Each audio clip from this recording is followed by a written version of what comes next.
अर्पित एक मॉडर्न लड़का था। अमीर होने के कारण उसके पिता ने हमेशा उसकी फरमाइशें पूरी की थी, इसीलिए वह अपनी जिंदगी अपने तरीके से जीता था। तभी उसकी जिंदगी में एक ऐसा मोड़ आया कि उसकी तो जिंदगी ही बदल गई। नहीं पापा, आप ऐसे कैसे मेरी शादी एक गंवार लड़की से तय कर सकते हैं? ये क्या कह रहे हो बेटा? मेरी इज्जत का सवाल है। लड़की सुंदर है, सुशील है और सबसे बड़ी बात संस्कारी है। देखो बेटा, उसके पिताजी के मेरे ऊपर बहुत एहसान है। एक बार जिस कंपनी में हम काम करते थे वहां मुझ पर चोरी का आरोप लगाया गया, लेकिन वो इल्जाम उन्होंने अपने सिर ले लिया, जिसके कारण उन्होंने 3 साल जेल की सजा काटी। जब से वो गरीबी का जीवन जी रहे हैं और हम अमीरी का। तो उस एहसान का बदला आप मुझसे उस गंवार की शादी करके चुकाएंगे? बेटा, अब तो तुम्हें शादी करनी ही पड़ेगी। और फिर एक दिन तन्वी और अर्पित शादी के बंधन में बंध गए। अर्पित के दोस्त उसे चढ़ा रहे थे और कह रहे थे, अरे यार, तुझे तो मॉडर्न और हॉट लड़कियां पसंद थीं, लेकिन ये गांव की गोरी कैसे मन भा गई, जरा बताओ तो सही। अरे यार, क्या बताऊं यार, पापा की आज्ञा नहीं टाल सकता था। तन्वी घबराई हुई सी पलंग पर बैठी थी। तभी कमरे में अर्पित आ गया और बोला, अरे ये क्या, तुम तो फिल्मी हीरोइन की तरह 2 गज का घूंघट निकाल कर बैठी हो। माँ ने कहा था जब तक दामाद जी घूंघट ना उठाएं तब तक ऐसे ही बैठी रहना। अच्छा, ये कहा था माँ ने, और तुम्हें लगा कि मैं अमिताभ की तरह आकर तुम्हारा घूंघट उठाऊंगा और तुम जया भादुड़ी की तरह शर्मा कर चेहरा छिपा लोगी। अरे नहीं यार, अब वो जमाना नहीं रहा। मुझे तो लगा था कि तुम बेसब्री से मेरा इंतजार कर रही होगी और आते ही कहोगी, इतनी देर कैसे लगा दी, मैं कब से तुम्हारा इंतजार कर रही हूँ। तन्वी चुप रही। समय यूं ही गुजरने लगा।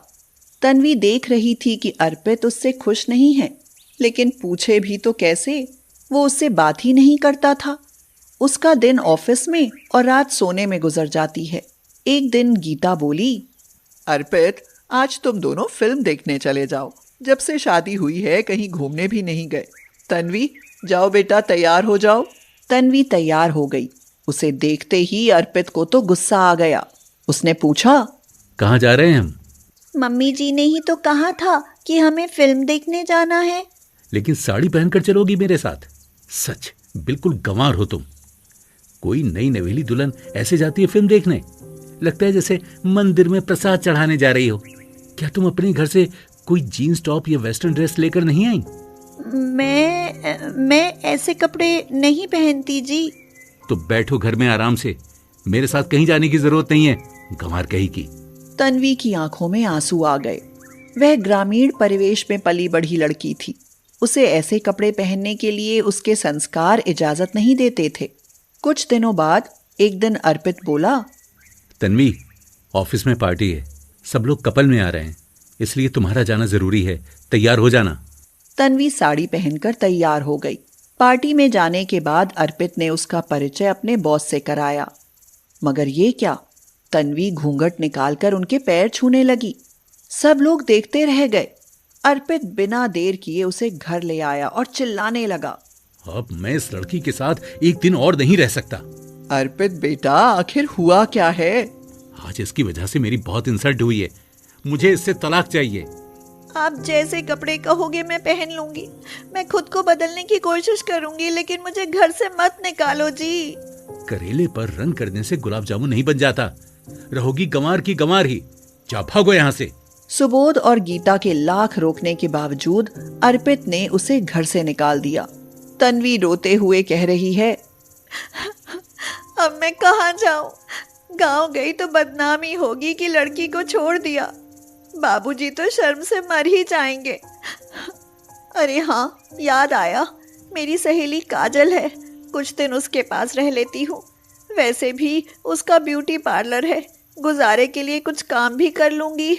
तन्वी काजल के यहाँ गई और उसे सारी बात बताई। काजल ने कहा, तुझे उसने इसलिए घर से बाहर कर दिया कि तू संस्कारी है और वेस्टर्न कपड़े नहीं पहनती। अब देख मैं तुझे कैसे मॉडर्न बनाती हूँ। यहाँ बैठ और जैसे मैं करूँ करने देना मुझे। हाँ। और पीछे से सारा ब्लाउज काट दिया। तन्वी घबरा कर बोली, अरे ये क्या कर दिया? मेरा ब्लाउज काट दिया, अब मैं क्या पहनूंगी? तू चुप बैठ, मैं मेहंदी से तेरा ब्लाउज बनाती हूँ, आजकल बहुत फैशन में है। काजल ने उसकी कमर पर बहुत सुंदर ब्लाउज का डिजाइन बना दिया। अब देख, तू बिल्कुल पहचान में ही नहीं आ रही कि तू तन्वी है। ये मुझे क्या बना दिया तुमने, मैं तो खुद को ही नहीं पहचान पा रही। काश मुझे कुछ पहले पता चलता तो मैं तेरा घर टूटने से बचा लेती। अब जल्दी उसके ऑफिस जा और जैसे मैं बताऊं वैसा कर।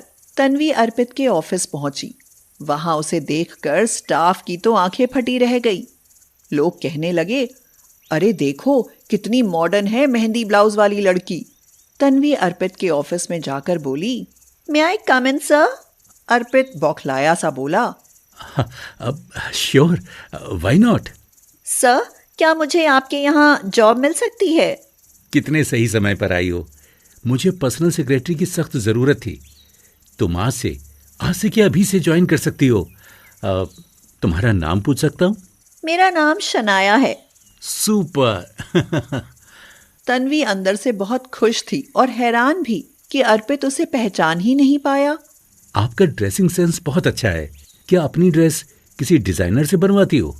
लगता है आप मुझे बहुत गौर से देख रहे हैं। हाँ, तुम्हें भी और तुम्हारे मेहंदी वाले ब्लाउज को भी। तन्वी अब रोज मेहंदी वाले डिजाइनर ब्लाउज के साथ अर्पित के ऑफिस जाने लगी। वह उसके प्यार में डूबने लगा। उसे ऐसी ही तो लड़की चाहिए थी जो मॉडर्न हो, वेस्टर्न कपड़े पहनती हो। कल हमारी कंपनी एक फैशन शो ऑर्गेनाइज कर रही है और मैं चाहता हूं कि तुम पार्टिसिपेट करो। मुझे विश्वास है कि तुम ही विनर बनोगी सनाया, क्योंकि ये मेहंदी वाले ब्लाउज शायद मैंने तुम्हारे सिवाय किसी के नहीं देखे। पूरी कंपनी में तुम्हारे मेहंदी वाले ब्लाउज के चर्चे हैं। ओके सर, मैं करूंगी। फैशन शो वाले दिन तन्वी मेहंदी से और भी सुंदर ब्लाउज बनवा कर आई। ओनर ने कहा, और आज की विनर है मिस सनाया, इसलिए इन्हें 1 लाख का नकद पुरस्कार दिया जाता है। शो के बाद अर्पित तन्वी से मिला और बोला, सनाया, क्या तुम मुझसे शादी करोगी? अरे नहीं, मुझे तुम्हारे जैसे सिंपल और चेपू लोग पसंद नहीं है। ये क्या कह रही हो सनाया? मैं तुमसे बहुत प्यार करता हूं। देखो, अगर तुमने मना किया ना तो मैं मर जाऊंगा, सच में। बच्चे मत बनो अर्पित, मेरी एम्बिशंस बहुत ऊंची हैं। मुझे मॉडलिंग करने का ऑफर मिला है, यहाँ तक कि कुछ प्रोड्यूसर मुझे फिल्म के लिए भी साइन करना चाहते हैं। मैं हर कदम पर तुम्हारा साथ दूंगा, किसी चीज के लिए नहीं रोकूंगा, लेकिन मुझसे शादी कर दो सनाया। लेकिन तभी पीछे खड़ी काजल जोर से हंस पड़ी और बोली, अर्पित, ये तुम्हारी वही पत्नी है जिसे तुमने गवार कहकर घर से निकाल दिया था। अर्पित तन्वी को देर तक गौर से देखता रहा और बोला, मेहंदी ब्लाउज वाली तुम मेरी पत्नी तन्वी हो? तुम इतने दिनों से मेरे इतने करीब थी और मैं तुम्हें पहचान ही नहीं पाया। सच, मैंने तुम्हारे साथ बहुत गलत किया तन्वी, मुझे माफ कर दो और घर चलो। मैं तुम्हारा अपराधी हूं, लेकिन तुमने खुद को इतना बदल कैसे लिया? मैंने आपसे खुद को बदलने का एक मौका मांगा था। काजल मुझे मॉडर्न नहीं बनाती तो शायद मैं कब की हिम्मत हार गई होती। काजल, तुम्हारा धन्यवाद कैसे करूं? अब तुम ही तन्वी की ड्रेस डिजाइन किया करोगी। तन्वी, मैं तुम्हें मॉडलिंग या फिल्में करने से नहीं रोकूंगा, लेकिन प्लीज अब मेरे साथ घर चलो, प्लीज। फिर तन्वी अर्पित के साथ घर चली गई और दोनों ने एक नए जीवन की शुरुआत करी। परम और गौतम 2 भाई। गौतम बहुत धनी था, लेकिन परम का जीवन गरीबी में गुजरा। माँ बाप की मौत के बाद बड़े भाई और भाभी ने बेईमानी से उनकी सारी संपत्ति हड़प ली। फिर भी परम को जो मिला उसमें ही वह संतुष्ट रहा। वह अपनी पत्नी गरिमा के साथ बहुत खुश था। छोटे से मुर्गी फार्म से उसका गुजारा अच्छे से हो जाता था। गरिमा, भोलेनाथ की हम पर असीम कृपा है। बहुत कठिन दिन आए, लेकिन कभी भूखा नहीं सोने दिया उन्होंने। हमारे पास केवल श्रद्धा है, धन नहीं। अगर धन होता तो हम अमरनाथ की यात्रा कर आते। न जाने वह समय कब आएगा जब हम अमरनाथ की यात्रा पर जाएंगे। तुम चिंता ना करो गरिमा, वो समय जरूर आएगा। भोलेनाथ हमारी इच्छा जरूर पूरी करेंगे। घर के दूसरे हिस्से में परम का बड़ा भाई गौतम रहता था। उसकी पत्नी वैशाली हमेशा उन लोगों से जलती थी कि वो दोनों इतनी कम आमदनी में इतने अच्छे से कैसे गुजारा कर लेते हैं। तुम लोगों की बातें सुनकर बहुत हंसी आती है। अमरनाथ की यात्रा कोई हंसी खेल नहीं है। जानते हो वहां जाने में कितना पैसा लगता है? पूरी जिंदगी कमाओगे तब भी अमरनाथ नहीं पहुंच पाओगे। हाँ दीदी, बाबा बुलाएंगे तो सारे द्वार खुल जाएंगे।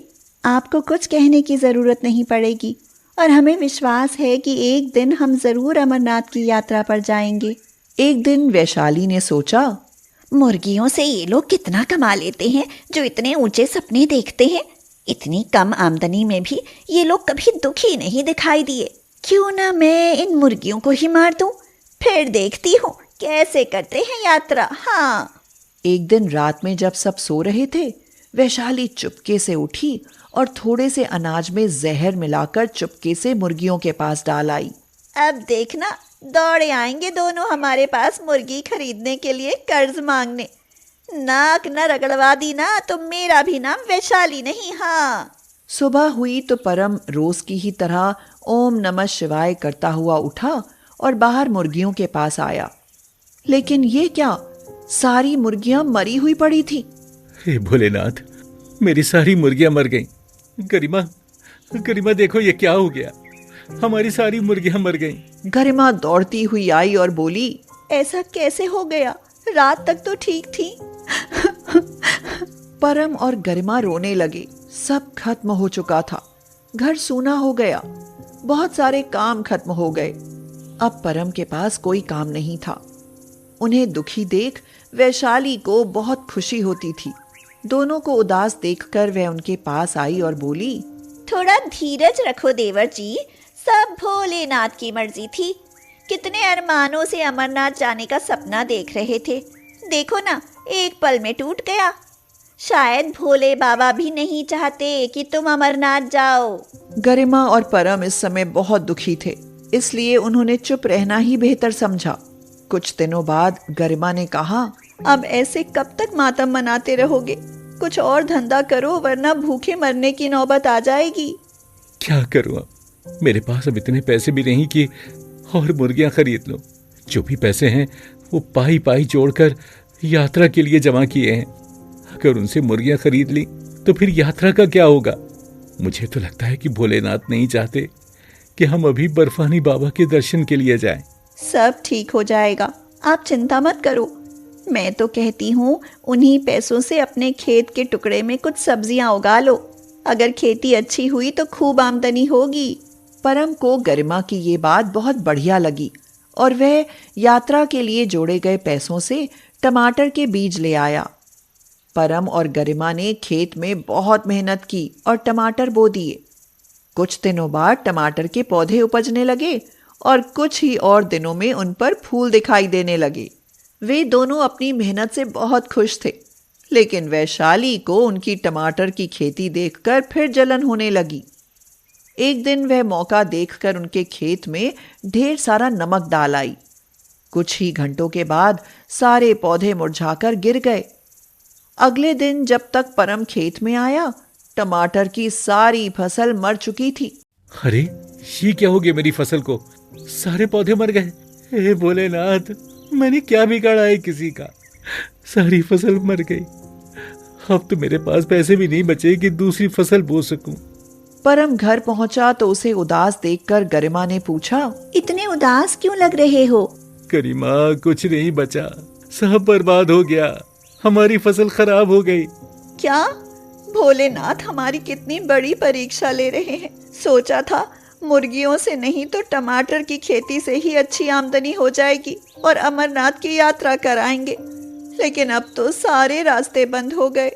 अब नहीं जाना अमरनाथ। ऐसे भी क्या भगवान जो भक्तों की परीक्षा लेते रहें, अपने पास बुलाने के रास्ते अब वो खुद ही खोलेंगे। परम निराश रहने लगा। वैशाली और गौतम बहुत खुश थे कि अब गरिमा और परम अमरनाथ नहीं जा पाएंगे। बड़े भक्त बनते थे, अब जाकर दिखाएं अमरनाथ, सिर के बाल ना उतर जाएं तो कहना। हाँ, आए बड़े भोलेनाथ के पुजारी। हाँ। तभी दरवाजे पर एक भिखारी आया। उसने आवाज दी, भूख लगी है, कोई बाबा को खाना खिला दो। चलो भागो यहाँ से, न जाने कहाँ कहाँ से आ जाते हैं। फिर वह भिखारी गरिमा के पास पहुंचा और बोला, बेटी भूख लगी है, क्या भूखे को खाना मिलेगा? आइए बाबा, सब्जी तो नहीं है, आपको रोटी ऐसे ही खानी पड़ेगी। भूख में तो सूखी रोटी भी पकवान लगते हैं बेटी, मैं तो सूखी रोटी भी खा लूँगा। भिखारी ने खाना खाकर कुछ चावल के दाने गरिमा के हाथ पर रखते हुए कहा, तुमने भूखे को खाना खिलाया है, तुम्हारी सारी इच्छाएं पूरी होंगी बेटी। तुम्हारे घर में जो भी बेकार जगह हो, ये चावल के दाने वहाँ गिरा देना। यह कहकर भिखारी चला गया। गरिमा सोचने लगी कि आखिर घर में बेकार जगह है ही कहाँ। ये चावल के दाने भिखारी ने बेकार जगह डालने के लिए कहा था। गरिमा के घर में एक फूटा हुआ मटका रखा था। उसने वो चावल के दाने उस मटके में डाल दिए। कुछ देर बाद उसने देखा कि वह मटका सोने का बन चुका था। गरिमा हैरान हो गई। उसने ये बात परम को बताई। परम बोला, हे भोलेनाथ, ये कैसा चमत्कार है, मैं इतने कीमती घड़े की रक्षा नहीं कर पाऊंगा। गरिमा, सुबह होते ही हम ये घड़ा भोलेनाथ के मंदिर में रख देंगे, हमें इसे रखने का कोई अधिकार नहीं है। रात को जब वो दोनों सो गए तो परम को सपने में वह भिखारी दिखाई दिया।